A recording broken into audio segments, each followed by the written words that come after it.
Good. I think on the 3rd of this month, a barbaric judge has declared a barbaric judgment on him that he should be put to death. So he has been sentenced to death to die by hanging. He himself knows what he's doing. What he is mobilizing is not for the interest of Nigeria. Need for such to be neutralized by all means is accepted. Misinformation is very dangerous. Misinformation is even more dangerous than some people carrying arms. Hello everybody, welcome back to Plan B TV News Gist and Blog. When I make my first videos about Nigerian militaries and how they harbor terrorists and go after innocent soldiers and all of that, I did expect that video to got a lot of attention, but unfortunately somebody drew my attention to this particular video I'm going to talk about. If you are concerned Nigeria, please, I'm begging you to add your voice to this video. In any way you can make the noise so that the appropriate authority will look into this issue. Similar thing that happened to Sunday is about to happen again. How many of you remember Victor Solomon, the guy that were arrested for defending his community against bandits? Recently have been condemned to death. I mean, they passed the judgment and they said he deserved death sentence. His only crime is that he is a Christian living in the northern part of Nigeria, defending his own people against Fulani. In quotes, he did not go to the Fulani den. The Fulani comes to his own community, buying people. He defends his own people by retaliating at buying Fulani. That was his only crime. And for that, the top officials that are supporting this Fulani herdsmen, arrested him, charged him for whatever they want to charge him for. The case has been in court. Unfortunately, they just sentenced him to death. Now, they are doing it codedly. In one or two ways, our attention is drawn to the video and everybody that are concerned are talking about it. It might be this person today, it might be another person tomorrow. It happened to Sunday. It takes the Americans and everybody to talk about it before they release him after the guy spent how many years in prison. And now they are also doing it to Zidane. Now, I'm going to play you guys two particular videos. The first is this particular man, the CSO, when he came out to say that the terrorists deserve a better life, they need to be rehabilitated and sent back to the community to live their perfect life. And I want you guys to watch it.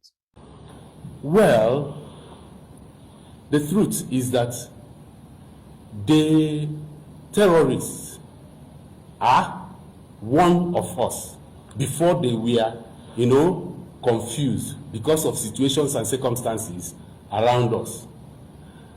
It is very, very okay for them to be properly reintegrated into the society. But however, there is need for adequate monitoring of their movements and activities. They have no other home but this Nigeria, and they have to equally move on with their compatriots. The only thing is monitoring to make sure that they don't deviate if they are brought back into the society. Now, you watch this video. You might watch it with a sincere heart. You might watch it with reluctance. But this same person, this same CSO, I want you guys to listen to what he is saying about Justice Crack for voicing out. Justice Crack only said something from his mouth. What he said is words. And I want you guys to listen to what he's saying about Justice Crack. Information, again, at work. So he himself knows what he's doing.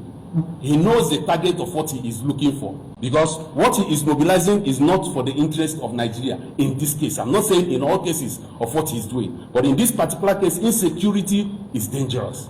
You can see where a mother lost the son and is crying, carrying a dead son all her hope was on. And then somebody is gingering such. The need for such to be neutralized by all means is accepted. So, I don't support his going for this thing, and I know that the security agencies know how to tackle such issue. Misinformation is very dangerous. Misinformation is even more dangerous than some people carrying arms. Now, if you look at it, when the people don't understand what is going on, and like some issues where people listen on radio that you should go into certain kind of activities which they are not properly informed about. They go out as a mob and cause havoc. So the best way to nip such in the bud, killing, but neutralize in the sense of withholding such a person to anything that will stop this insecurity. Anything that is fueling the insecurity that can be uprooted is accepted by all of us. If any of us have been a victim of this insecurity, you will fight, you will do anything it takes to make sure that it doesn't continue. So anybody that is a social activist that doesn't know his onions is not supposed to be let loose on the Nigerian public. Justice Clark is inciting violence for calling out the appropriate authority to look into the welfare of the Nigerian military. Justice Clark is causing chaos simply because he cried for justice for that guy that were gruesomely killed by Nigerian soldiers. Justice Clark committed a crime simply because he said, no, they feed Nigerian soldiers well. But the terrorists that could carry a machine gun, go to communities, slaughter people, buy people, massacre people, those ones deserve rehabilitation. They are not on their rightful senses. Those ones deserve forgiveness. Those ones deserve to be pardoned. Now, what are they trying to tell you? You have more chances of having impunity, immunity, or clemency, or presidential pardon, or any pardon or justice by buying a lot of people. The numbers of people you execute in Nigeria makes the Nigerian government to think, oh, this person is insane, so just let him be. Meaning, if you're a terrorist terrorizing Nigerian, they seize you as their own. I mean, the Nigerian armed forces, not the police. I mean, the Nigerian military, go now. The larger people you buy gives them more morale to say, hey, we need more money. Because I'm seeing this as a business. See, I just want you guys to see it this way. Maybe I'm the only person that is looking at it in a different angle. How many of you guys have noticed that the more these people people go to community, to the extent I'm not the one saying this now, you see a lot of videos where even the Senate will even raising motion and say, we'll withdraw the soldiers from social location before terrorists attack. How many of you guys have also watched a lot of videos where some communities are crying that soldiers will come to their community, massacre around, do search and remove their weapon. The next day, terrorists will come and execute them. How many of you guys have seen a lot of people protesting that the terrorists came to their community? Immediately they went after those terrorists, soldiers came and shoot them, unprovoked. A lot of videos, I'm not the one saying it. What does that tell you? With my own personal calculative, I'm seeing it as a pure business in human blood. How are they doing this?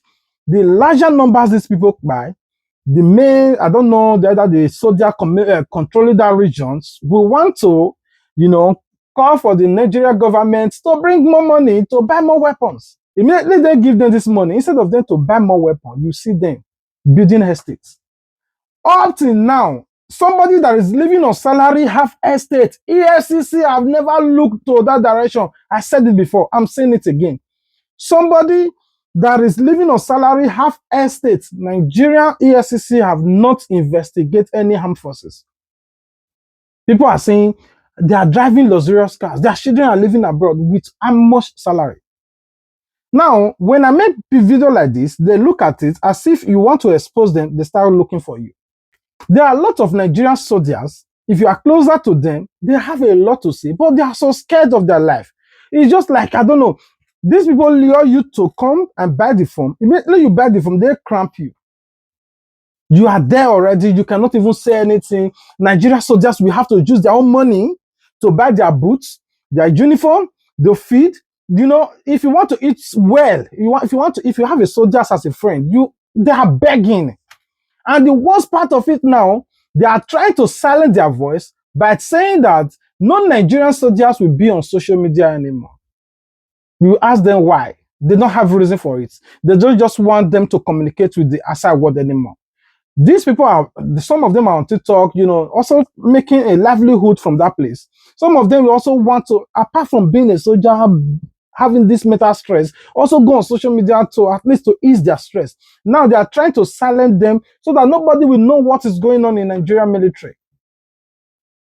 Somebody that speaks is a terrorist. Somebody that buy people is a normal person, they deserve pardon.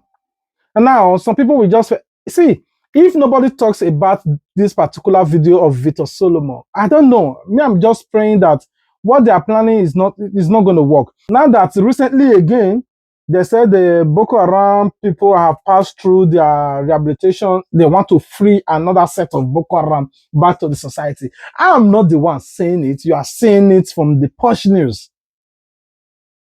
Anyway, I will rest my case here. Because you might want to understand, how is it possible for somebody that the Nigerian government, you see weapon like this, let's say like this. Let's say if you give Nigeria government, like the Nigerian soldiers, weapons like this, the Nigerian soldiers with weapons like this, Fulani will still buy them, will still defeat them. How? If not for Air Force, Nigerian soldiers would have been buried every blessed day, according to a reliable information. Now, Air Force, they help them. You know, go solve the ground. Pium, pium, pium, pium, pium, pium, pium. The rest. Fulani have one modus surprising of operation. Why Nigerian soldiers, once they overpower us, surrender. And once they surrender, they cannot touch you anymore. And the Nigerian soldiers, I don't know if it is their brigade, I don't know their commander, I don't know who is leading them, the captain or whosoever. Those people will not tell them, half camera, move, finish these people. No. Because they always implant somebody amongst them that will feed their oga. You go by their brothers in the forest. Nigerian soldiers have become the sacrificial lamb to appease the gods in the forest, the Amazon gods in the forest. They are prodigal sons. And every year they are saying, oh, come and buy the Nigerian military form. Come and buy it and die. Some people will just say, oh, that. Anyway, peace out. The first photo you'll be seeing on the right side of your screen here is a photo of a young man, Victor Solomon, aka Zidane, a Christian from Kajuri local government area of Kaduna State, in the Kaduna South area of Kaduna State, who last year I did a video about him, and now he has been condemned to death. His offense is simple. He was part of the security defense team known as the Vigilantes in his community that repels terrorists, Boko Harams, Fulani herdsmen, people that comes to destroy them, to kill them, to carry their women, to rape their girls, to children. He was part of the people that said, no, we cannot continue like this, and decided to stop them by every means and then to defend the community. So he was part of the people that contributed to the safety of his community.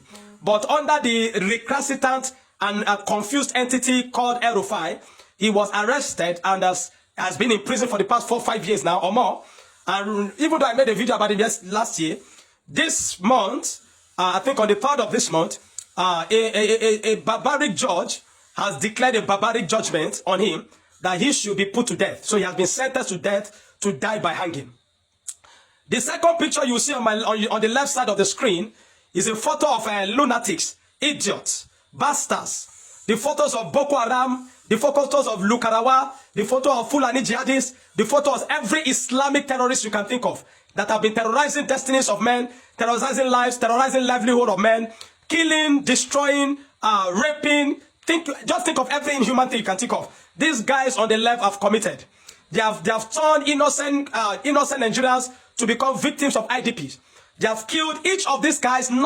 Each of them have killed nothing less than 100 Nigerians.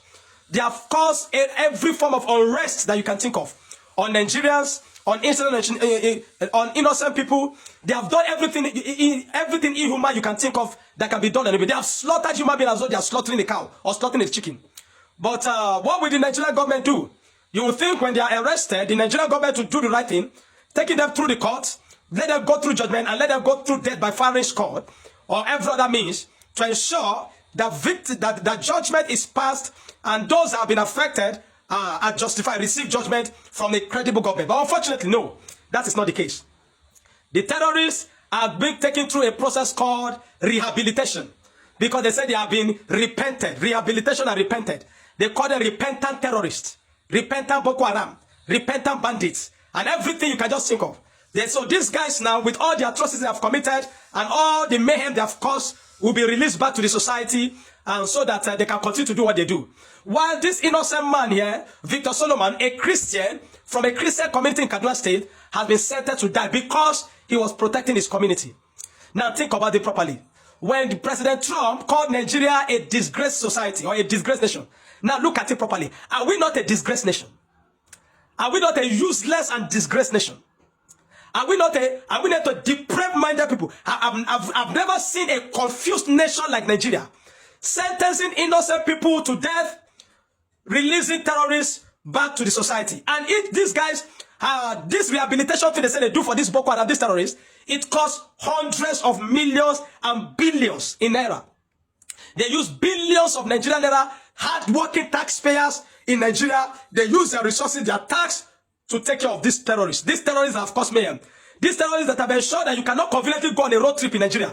They will catch you, they will kidnap you, they will kill you, they will rape you as a woman. They do everything you can just go. Nigerian government is releasing them back to the society using your own money. Your taxpayer, your tax that you have paid, your money, your hard-working taxpayers' money, they use it to rehabilitate them. They say they rehabilitate terrorists. Rehabilitating terrorists. These guys will go free.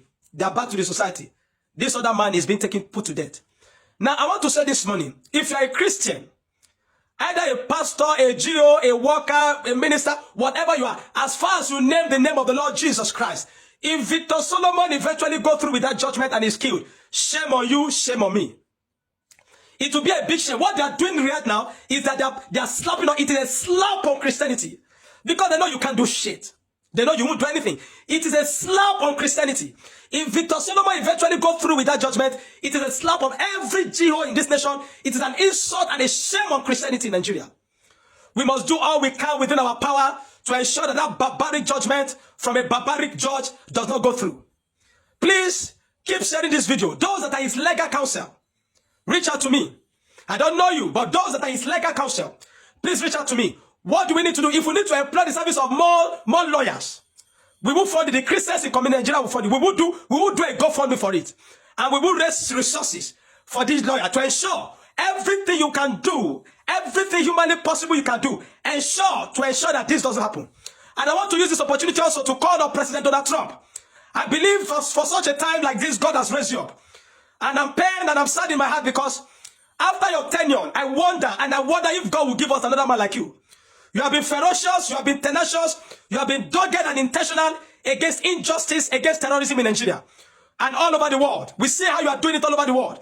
Restoring sanity back to an insane world. And I'm calling on you this morning, President Donald Trump, and Rep. Rally, and everything in the United States government, and the government of Israel, of the nation of Israel, Prime Minister Netanyahu, please do all you can to ensure that this young man is released. I call on every international organization, every international community, do all you can to ensure that Victor Solomon does not go through with this judgment. He only defended his community and is put to death. Why these terrorists that you are seeing here, every one of those people you are seeing there have killed nothing less than 100 people and they are being released back by a barbaric community, Nigerian government, a Boko Haram Nigerian army, a terrorist Nigerian army. And all those government and politicians are facilitating this guy, supporting and empowering terrorists. You are releasing terrorists back to the society. You are condemning an innocent man to death. If it eventually go with that, I'm telling you, you are in Nigeria, you are a Christian, you should be afraid and you should begin to cry because that's a big shame and slap on you. Let's do what we can. All is legal counsel. Reach out to me. What can we do? What akape can we make? Please help. The international committee, please help. Ensure that Victor Solomon, aka Zidane, does not go through with that barbaric judgment. He is not a criminal. The criminals have been released. An innocent man is being condemned to death. Do all you can within your capacity to ensure that this man is released. The Lord bless you.